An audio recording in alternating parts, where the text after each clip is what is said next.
Coming up on this episode of Crime Family.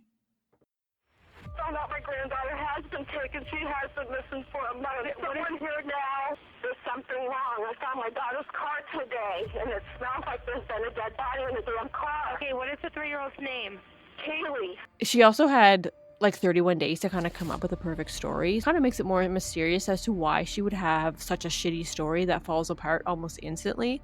Things have begun to spiral out of control for Casey very quickly, as her lies about the nanny and her workplace have been uncovered, and this is only a day after the 911 call is placed. The cadaver dogs are indicating that there's something resembling that, there's been a human body in this trunk. I also have problems with George himself, so I don't really take anything he says as truth, but... So we're just kind of getting started. Just scratching the surface.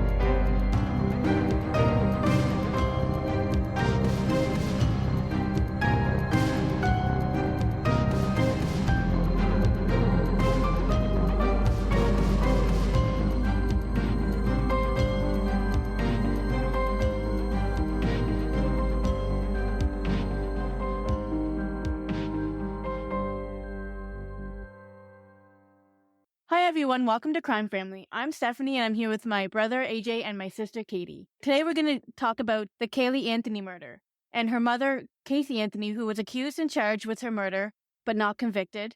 And we're also going to be diving into the evidence, her story, the trial, and the outcome. Is she really innocent, or is this case just an evil, vindictive woman who actually got away with murder? This is the question you have to ask yourself. Before we dive deep into this story, I just want to remind you that this case is not just about Caylee Anthony. In fact, let's not even think about Caylee Anthony for a second.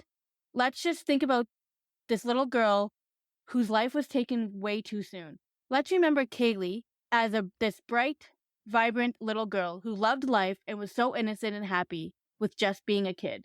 This case was so high profile. It's one of those cases that you'll just never forget it.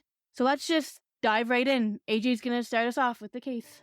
Yeah, so like Steph said, this case is pretty high profile. I think I've mentioned it on the podcast before that this was probably the first case that I was super into and followed really closely. And it's probably the case that got me into the true crime genre because, I read books about the case and followed the trial when it was happening and stuff. So I already know quite a bit about it before we decided to do it.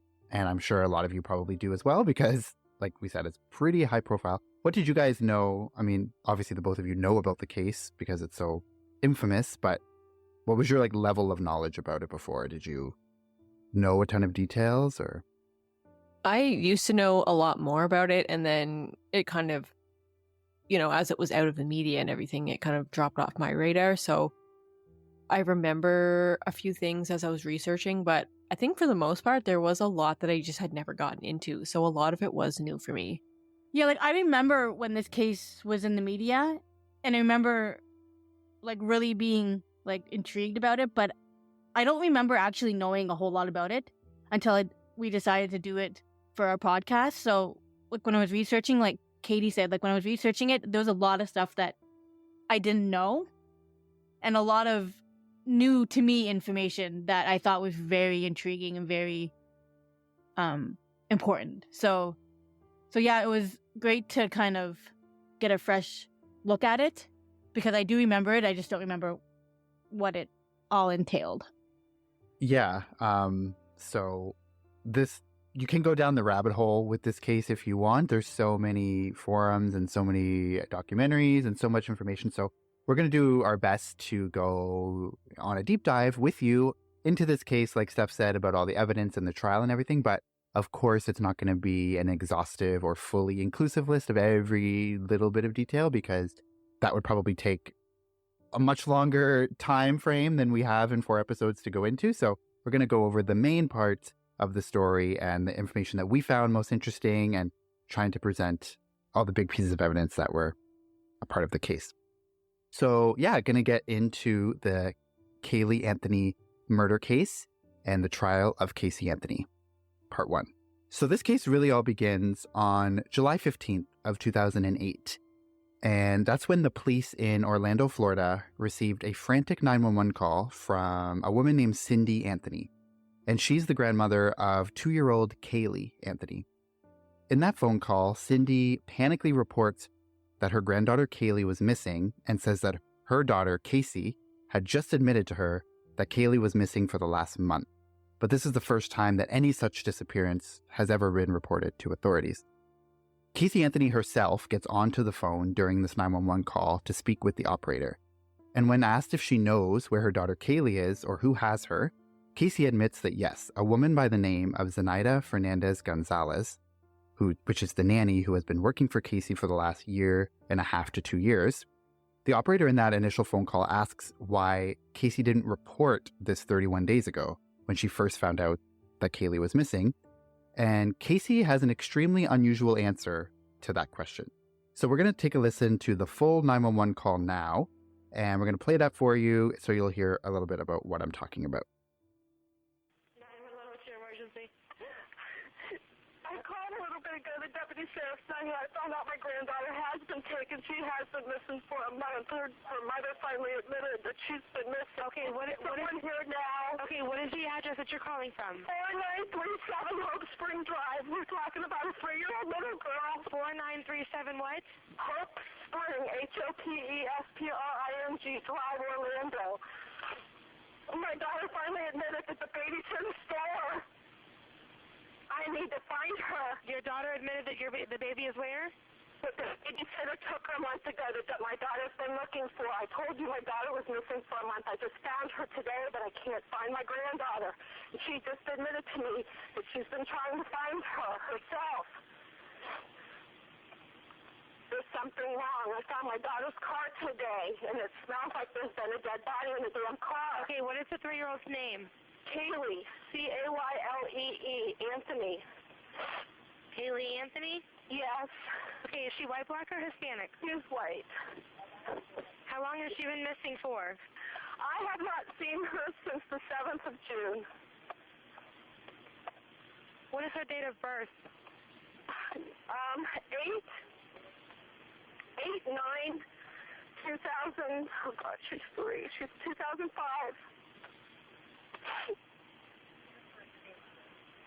George Kaylee's missing. Kaylee's missing. Casey says Danny took her a month ago. She's been missing for a month. Okay, I understand. Can you calm down for me for just a minute? And I need to know what's going on, okay? I'm gonna try and talk. Is your daughter there? I'm on the phone with them. Is your daughter there? Yes. Can I speak with her?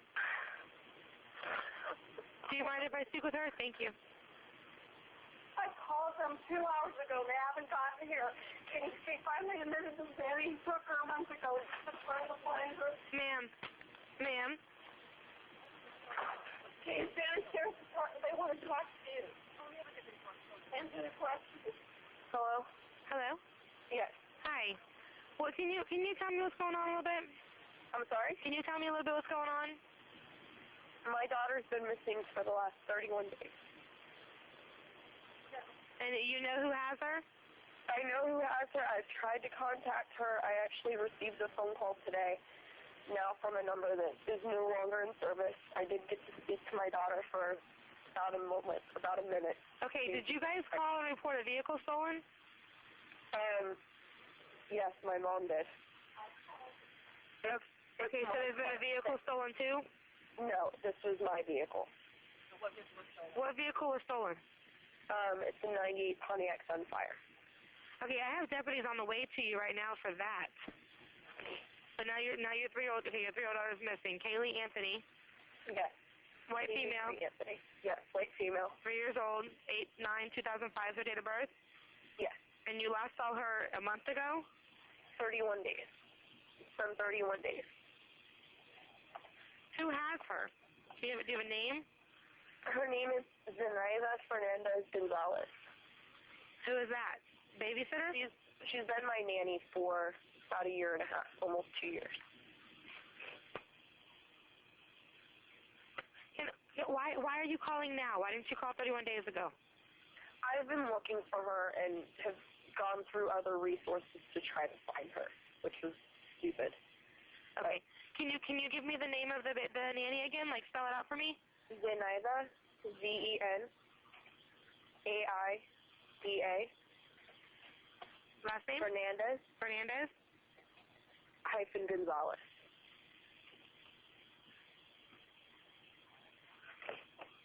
I think the officers are here. The officers are there? Yes. Okay, hold on a second. Don't hang up with me yet. I need you... Okay. So initially, the first thing that goes through my mind about hearing that is, why on earth would a mother go through, quote, other resources, end quote, to try and find her daughter after knowing that she was taken by a nanny, and then not only report it that day that it happened, but then go 31 days without reporting it. And it wasn't even her that eventually reported. It was her mother, Cindy, who did. So if it wasn't for Cindy, who knows how long it would have been until she was eventually reported missing. So this is initially a ton of red flags are going up about what's going on and why it took 31 days. So what were your guys' initial thoughts about that 911 call? When I first listened to the 911 call, I had to listen to it actually like a few times because my first thoughts were like, I'm listening to this 911 call of two totally different people.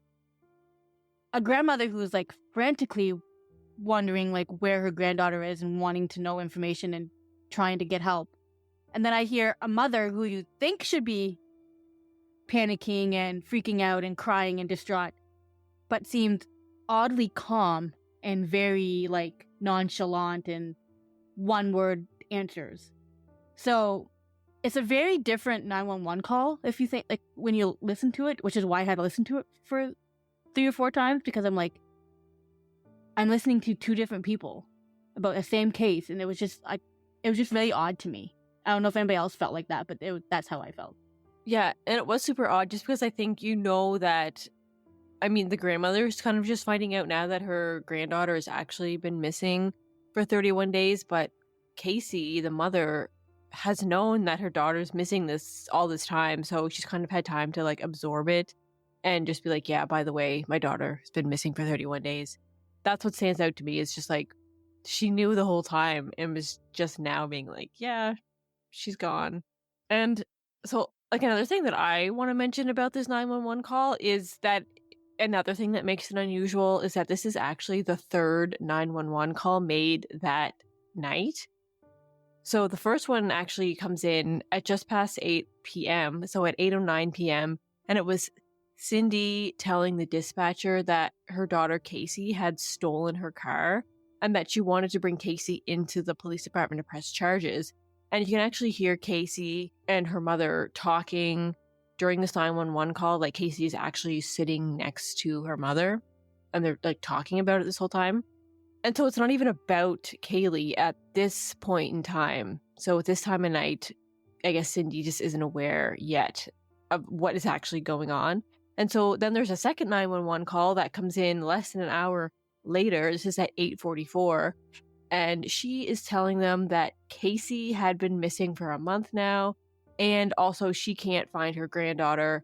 And she's saying that Casey needs to be arrested. So the grandmother's kind of cluing in now to the seriousness of what's going on. But then it's once this call is over, and then it's an hour later when she calls and makes that 911 call that we just heard.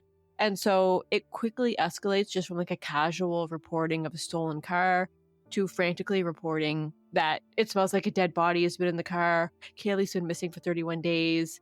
And I think this just kind of puts into context a bit like the relationship that Casey and her mom have, which obviously isn't great. She stole her mom's car.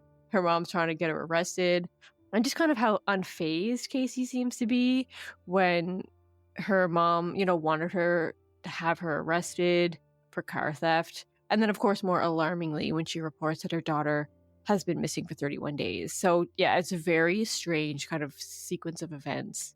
I never heard the first two 911 calls, so that's very interesting that all those happened within like an hour of each other. Yeah. And as we go deeper into this case, you will see just how much of a dysfunctional family all of these people are. And that might also help explain what is exactly going on. Because like Katie said, escalates very quickly. But as we'll see as we go into this, Cindy has been quite concerned over the last month about various things. She doesn't know the grand scheme of it, but this is sort of the boiling point, how it all escalates to, which is that 911 call that we heard just a few minutes ago. So after the police arrive at the Anthony home to respond to the 911 call, lead investigator Yuri Melik turns to Casey to get more information about the last time that she reportedly saw her daughter. She claims that a month previous, she dropped her daughter Caylee off at the nanny's house, the nanny by the name of Zenaida Fernandez Gonzalez, and she dropped her off before she went to work at Universal Studios. Then, after her shift that day, she claims that she showed up at the apartment and knocked on the door, but no one answered. Then when trying to call Zenaida's cell number, the number was out of service. So this is the point that Casey identifies as really knowing something is wrong. And this is when all of her alarm bells go off. And from that point on, she says that she had been independently trying to find Zenaida and her daughter on her own without alerting any type of law enforcement. On the 911 call that we just played, you can hear Casey tell the operator that she did receive a call from Zenaida that day. So that would have been July 15th, 2008. So the day that this 911 call was made. And she said that she did get to speak to Caylee for a brief moment.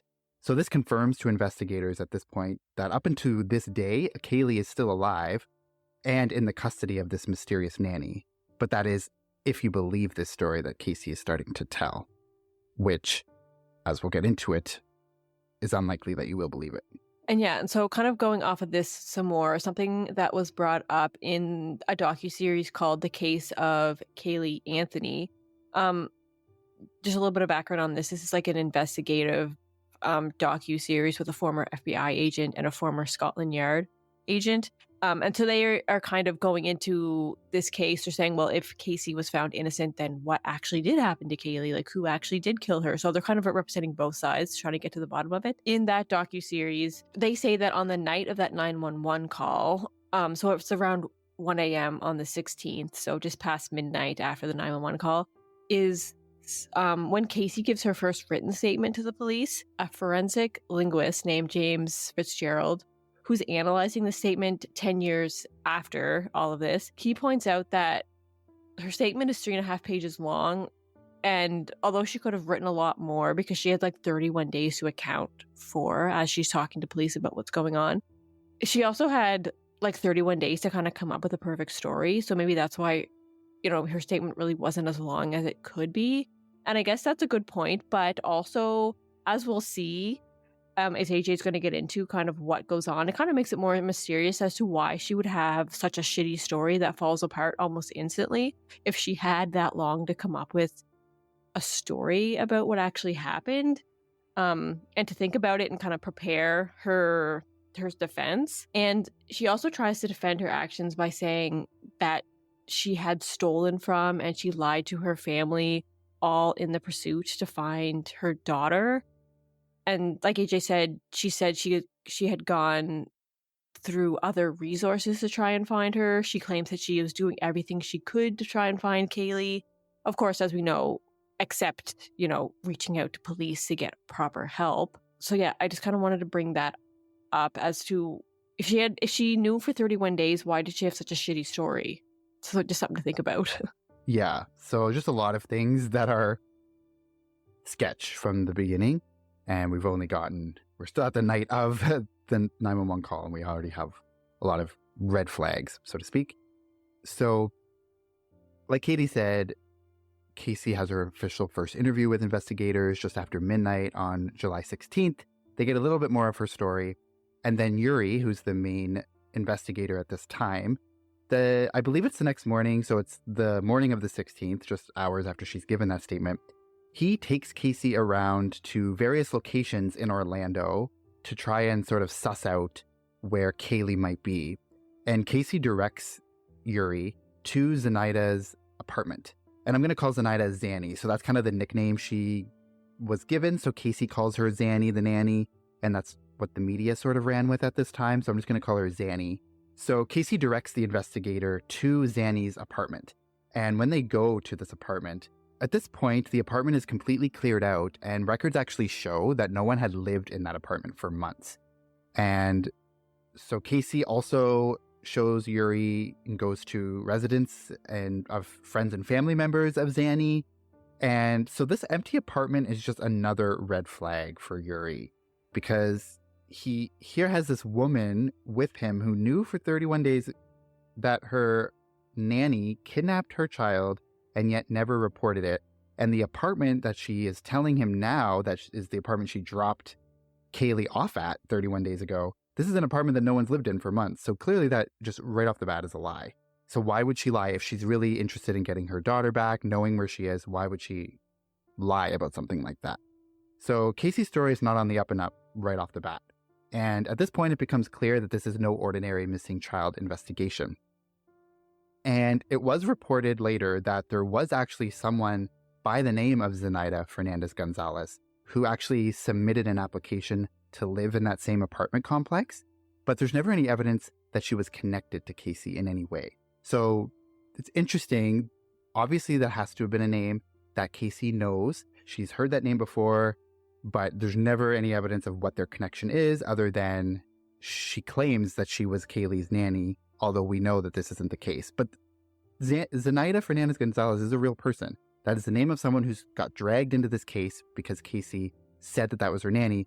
And so it's just an example of Casey kind of destroying someone's life, because in the early days of the investigation, you know, the media was all over Zanny. They were interviewing her, you know, she was getting harassed by the media. For someone who's completely innocent and has nothing to do with this case, but just someone who got thrown into it because Casey named her. Casey knew that name from somewhere. So we know that Zanny had applied to live in that complex that Casey says that she lived in. So that is a real thing. So, but we don't really know any other details about how Casey got her name. Casey claims that she is a nanny, but we know that it wasn't her nanny. So that was gonna be my question. Like, how did she know this person?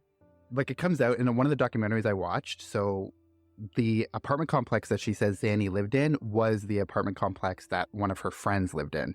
So Casey actually knew someone in that same complex, and Caylee had been there multiple times. Casey had been there multiple times with this friend.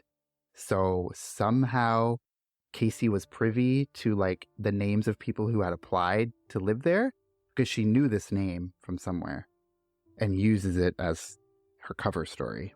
It just amazes me that she wouldn't think people are going to look into this. It's like, oh, the nanny took her. It's like, okay. And then no one's going to look into who this nanny is. Like, why come up with some random person that's not true, that was never your nanny? Like, she doesn't think it through at all.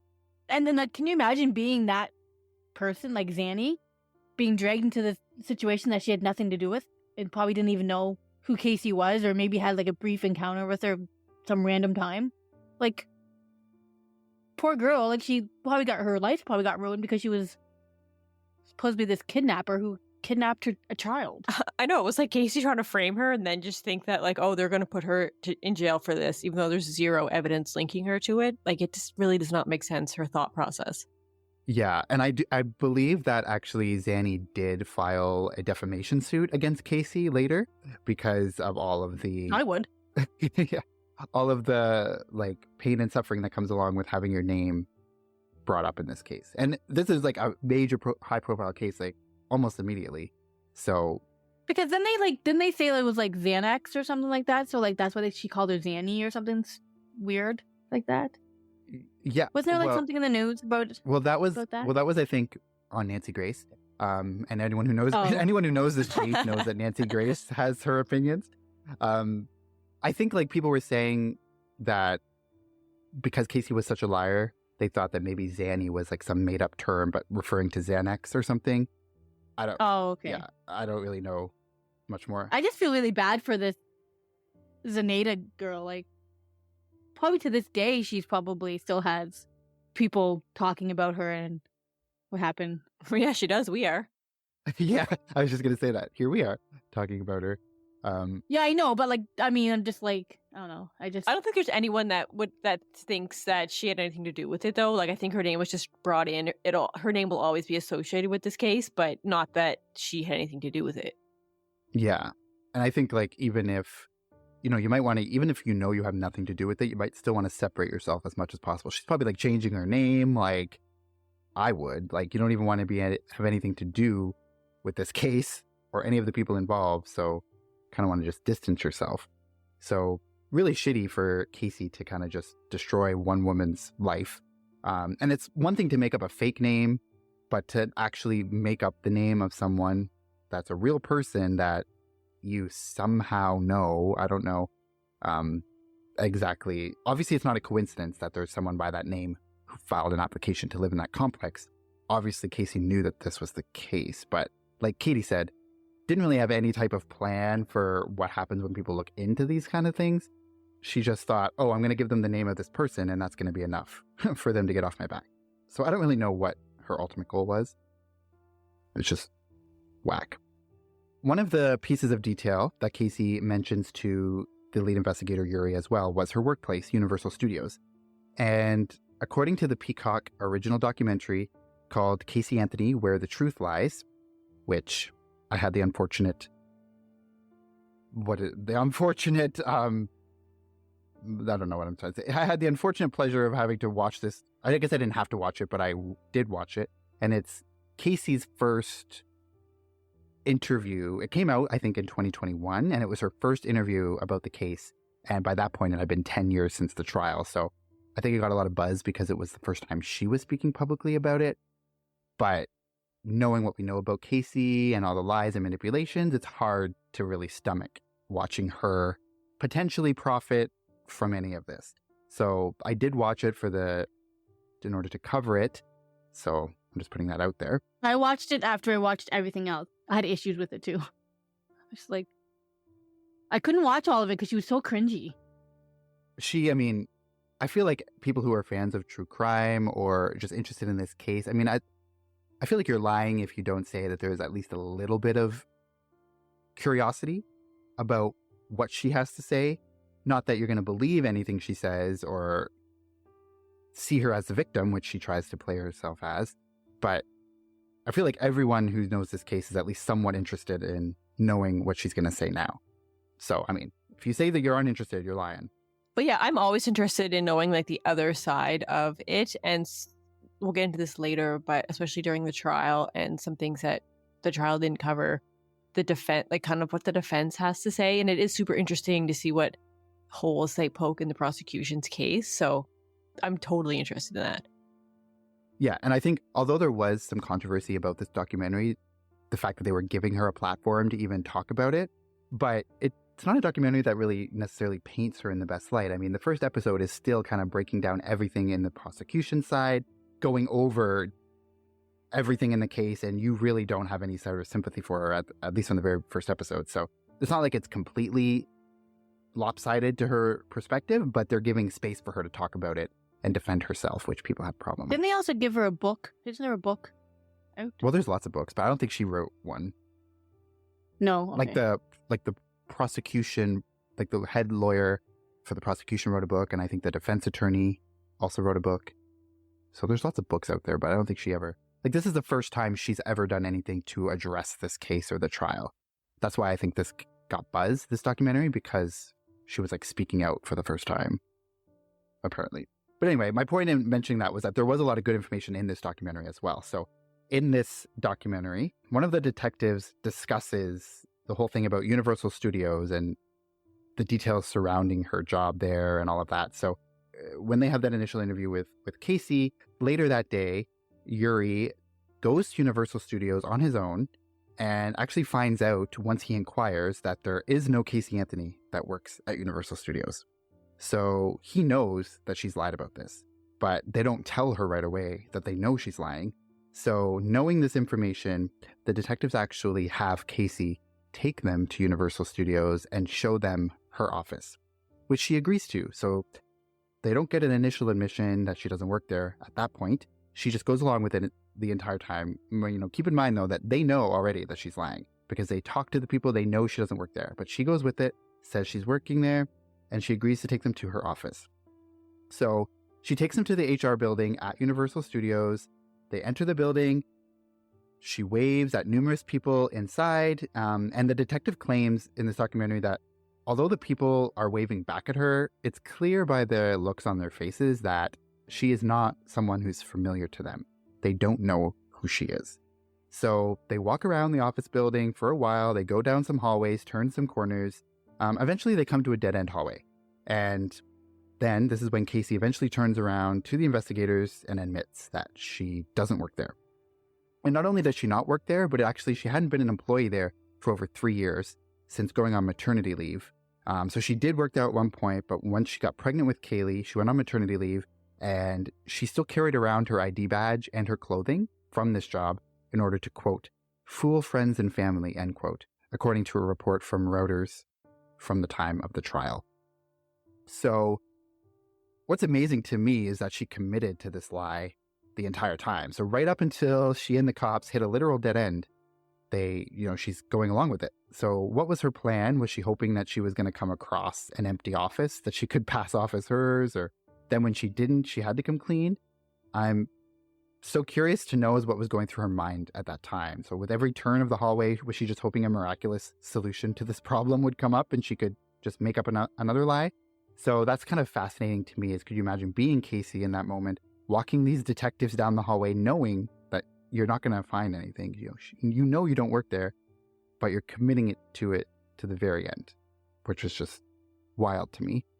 Yeah, that's why I said, why did she come up with such a shitty story? And did she seriously not think that they weren't going to look into it? They're going to take her word for it and then just not dig deeper, especially when there's a missing child? I can't wrap my head around her thinking.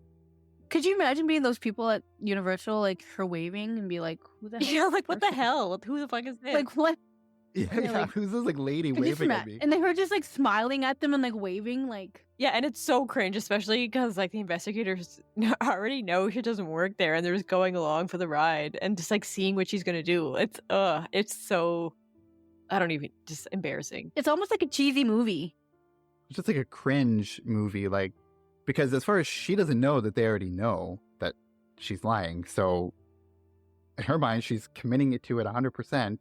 She's going through the motions, waving to everyone she sees as if they know her.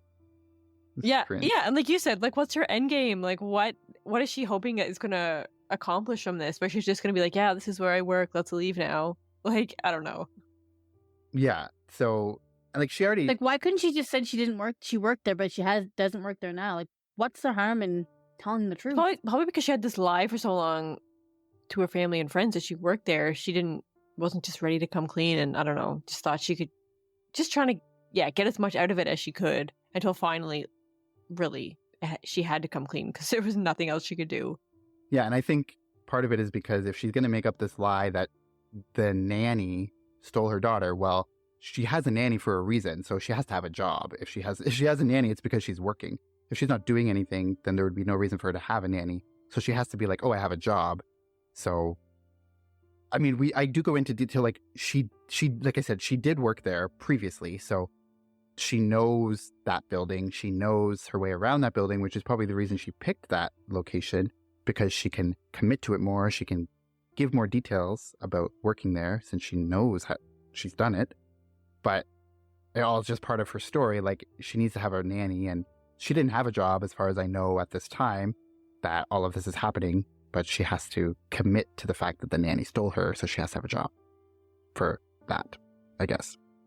I guess you can have a nanny if you don't have a job, but usually people would have a nanny because they're doing something every day that requires them to leave the child with someone.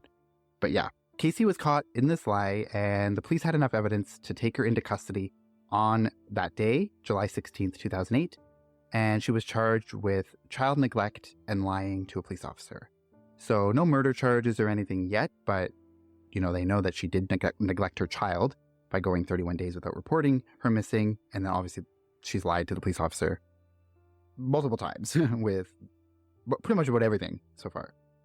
So things have begun to spiral out of control for Caylee very quickly, as her lies about the nanny and her workplace have been uncovered. And this is only a day after the 911 calls place. So now all eyes were on her as, at the very best, a very neglectful mother, and then at the very worst, actually being involved in the disappearance herself.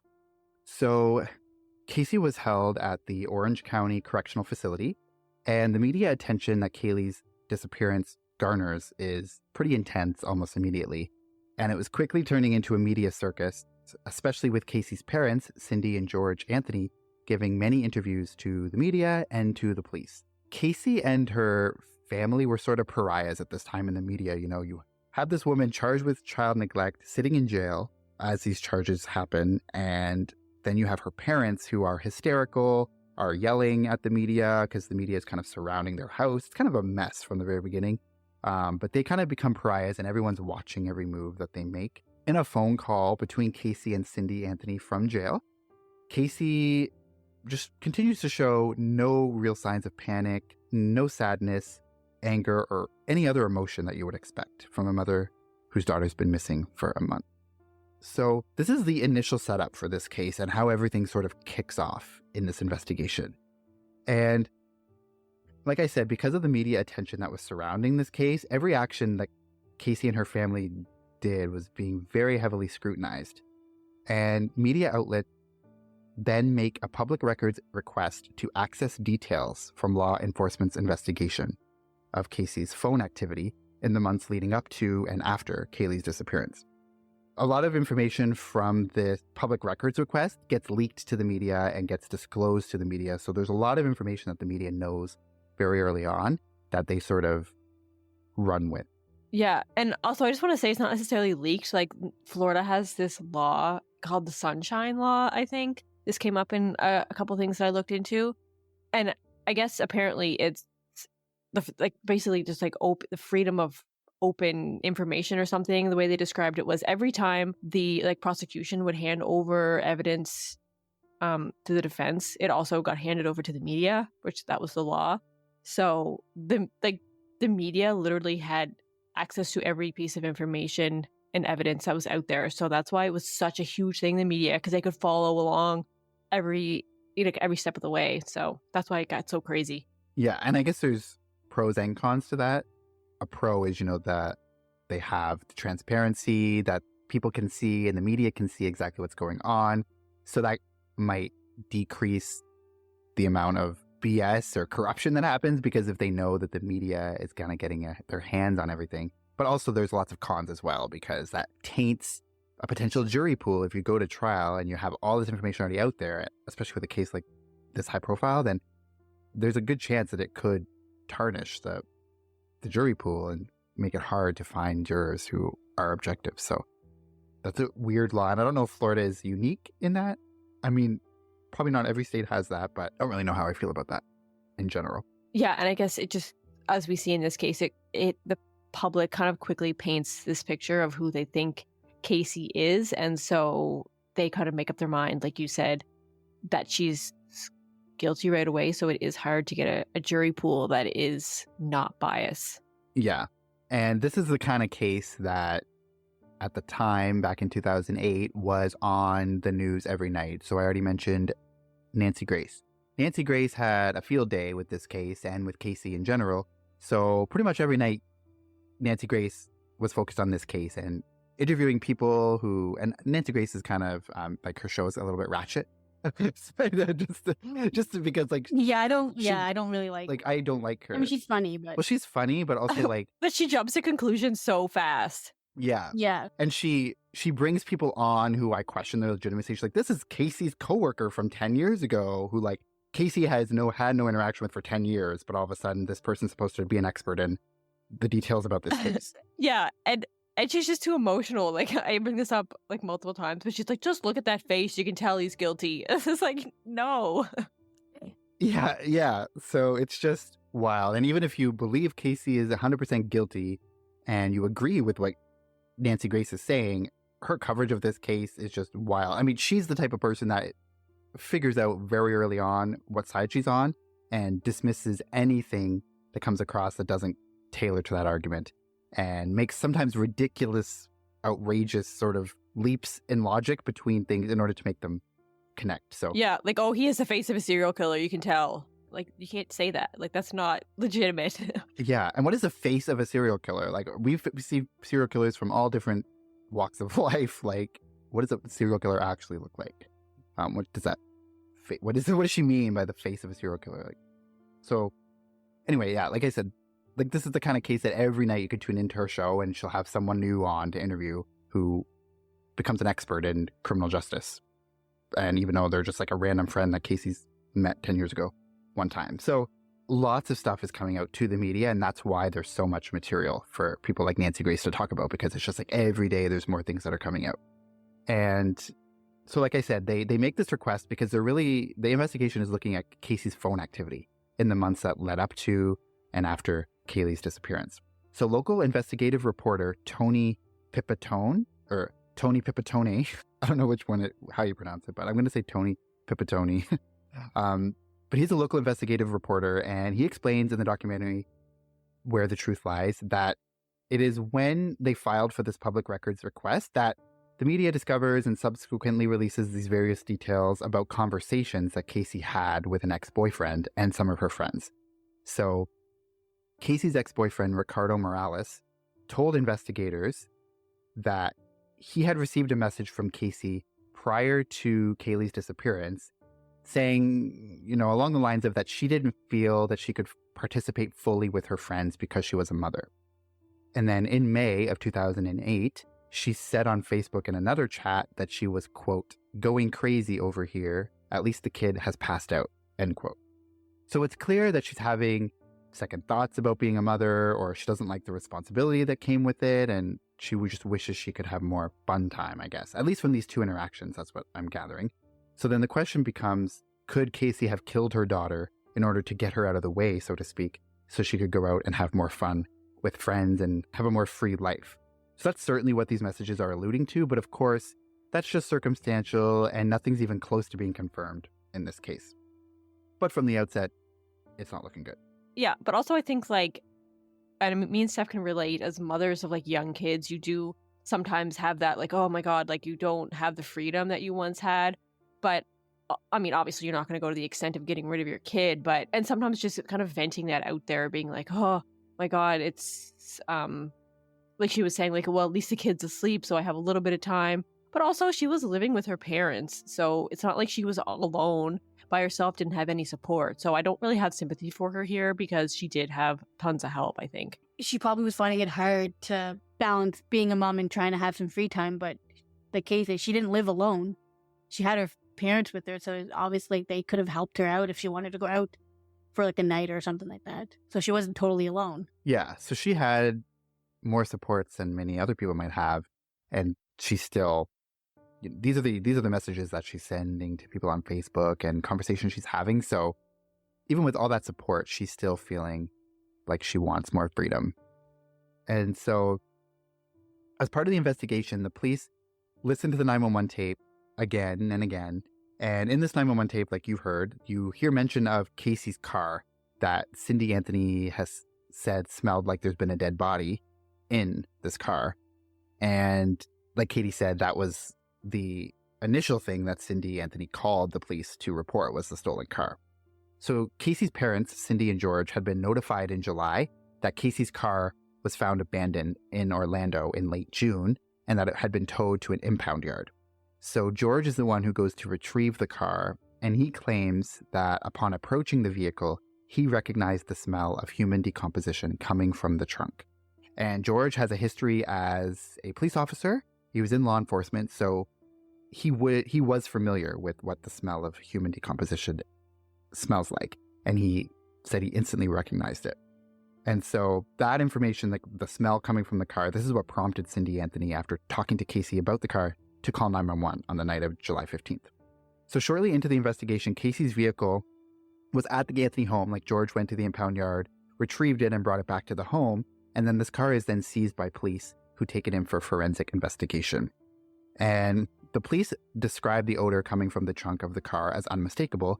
It smells like a decomposing human body had been in the car, specifically the trunk. So police also say this when they examine the car. They bring cadaver dogs in, which indicate that there had been human remains in that trunk. So a CNN report says, quote, on first pass by the dog around Anthony's white Pontiac Sunfire on July 17th, 2008, he started indicating in the rear of the vehicle, said Orange County, Florida Sheriff's Deputy Jason Forgy, and he's a canine handler. And he says that I could tell that the dog was working something. As the dog came around the front of the car, Forgy said that he asked that the trunk be opened. When the dog came around to the trunk, he put his front paws inside and then lay down, which is a signal to this officer that the dog had detected the scent of remains. So the cadaver dogs are indicating that there's something resembling, there's been a human body in this trunk. So this leads investigators to the theory that Casey was involved in the murder and at one point in time had stored Caylee's dead body in the trunk of her car. So Eric Andrews, who's one of the lead investigators, begins to interview friends and family members and gets an even more of an impression that Caylee was impeding on Casey's ability to live a carefree, more fun-filled life, which is the bulk of the motive that investigators go on to believe Casey had to harm her child. So those are the major pieces of red flags and evidence that are coming up right off the bat.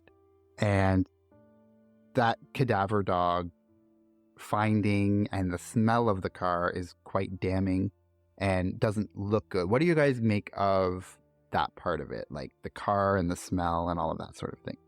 For me, it's definitely interesting that this is kind of where they get that theory that she was in there and that Casey killed Caylee. And I also, going back to like that smell, when people have smelled that before, they say it's unmistakable and you'll never forget it. And it's unlike anything else. So it's interesting that, someone that would be familiar with that smell would be like, yeah, that's what it is. But then later they say, well, we can't, that's not inconclusive because you can't really differentiate that smell. But even though cadaver dogs hit on it. So I'm kind of talking about this because I'm going to kind of go into like kind of the back and forth of the evidence of this smell and what they think maybe it was, maybe what it wasn't. So yeah, it's just kind of a piece that they can't really prove for sure. So it's just interesting. Yeah, I find it really interesting too. I feel like I mean, you could maybe they could smell a dead body in there, and like the dogs, like they're trained to do that stuff. But I also have problems with dog training. Like I don't know if it's 100%. Like does it 100% work? But that's beside the point. But anyway, no, it's not 100% reliable. It's not like a 100% like scientific.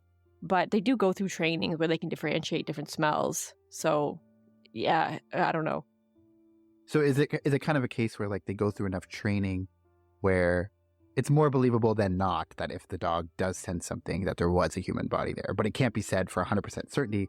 But if you're going to go with, well, it's more likely there was because the dog picked up on it kind of thing. Yeah. And I'm going to kind of go into this a bit too later, and they say that the dog can differentiate. Like, for example, if there was a dead animal back there, it would be able to tell the difference. If there was like rotten garbage or rotten food in the back, the dog should be able to tell the difference and not hit on it because it can differentiate that. But then there are cases where the dog hit on something, but there's no evidence that there ever was anything there. So it's more likely than not that there was something there if a dog hits on it, but you still can't say 100% that yes, that's what happened. But like, yeah, I mean, I guess if it like smells really bad, I mean, you're not gonna forget that smell. But I mean, I could probably smell the difference between garbage and a rotten corpse. But yeah, see, I'm fortunate enough to never have smelled a dead body, so I do not know what it smells like and to know the difference. But everyone that has says, yeah, it's unmistakable. Like you know the difference for sure. Yeah, and I mean, I've smelled like rotten garbage, unfortunately. Oh, dude, I smell rotten garbage too, and I'm pretty sure it doesn't smell like a dead human. But I mean, I don't know. I've never smelled a dead human, so maybe Same. Maybe they are comparable. But like we said, everyone, like the police are saying it. George Anthony's saying it, that it's like a very noticeable, like unique smell. I also have problems with George himself, so I don't really take anything he says as truth. But yeah, we'll get into him as well. Yeah, we're not done with him for sure, but But he's also not the only one saying this. Like the other police officers are also saying they smelt it. No, I know, but I'm just saying, like, I wouldn't trust what he was saying. Also, Casey's mother, she's the one that first said it, that it smells like a dead body, and she's a nurse, so she may be familiar with that smell as well. So there's that. But I mean, I don't know if a nurse would know what like a 3-week decomposing body would smell like. Like you've seen a dead body, obviously, but I don't know how many times you're around one that's been rotting for 3 weeks. Yeah, that's a good point. Yeah, just because she's around dead bodies, that doesn't mean she has been around one that's that long. Yeah. I'm hoping there's no, like, she hasn't been around, like, a body sitting in a bed for 3 weeks. Dead. Yeah, definitely not. Yeah, and this is like the hot Florida sun as well, so maybe like the smell would be more noticeable in a shorter amount of time too. Yeah, that does come up where because it's Florida, everything decomposes super quickly. Like it could take like a month and something could be completely skeletonized. So that is a factor. Yeah, and so we're not done with the car and the findings in the trunk, and we're not done with George or Cindy or anyone in this case. So we're just kind of getting started. Just scratching the surface. Yes, exactly. So this is where we're going to end part 1. We've kind of set up the scene for you so you can kind of get a good idea of sort of the beginning of everything and all the sketchy inconsistencies and all of that. So good place to end part 1. So thank you so much. We're going to go into next week more detail about the 31-day timeline. So if you're wondering what happened in that 31 days between when Caylee was last seen and then when Cindy calls 911. So we're going to go into that, a little bit more of that timeline to give you a better idea of what Casey was up to and some more inconsistencies in that as well. And we're also going to go into the gruesome discovery and the sad discovery that happens later in 2008 regarding this case. So thank you so much. You can follow us on all the social medias. We're at Crime Family Podcast on Facebook and on Instagram. At Crime Family Pod 1 on Twitter. You can join our Patreon page if you want to support the show, and you get some bonus episodes and some great content. So there's a link to that in the show notes. And send us your feedback. So we're just at part 1 of the case, but so far, what are your thoughts? Like, what do you think of the trunk and the smell coming from it? What do you think of Zanny the nanny and all of that madness and chaos? What are your thoughts? We want to know along the way what you guys are thinking and what your thoughts are on each unique aspect of this case. So send us your messages and your emails. And we're on YouTube now, so all of the episodes are uploaded to YouTube as well as on all the podcast apps. So very exciting. You can catch us there and interact with us. We'd love to hear from you. So thank you so much. We'll see you next week for part 2 of the Caylee Anthony case. So until then, see ya. Bye. Bye.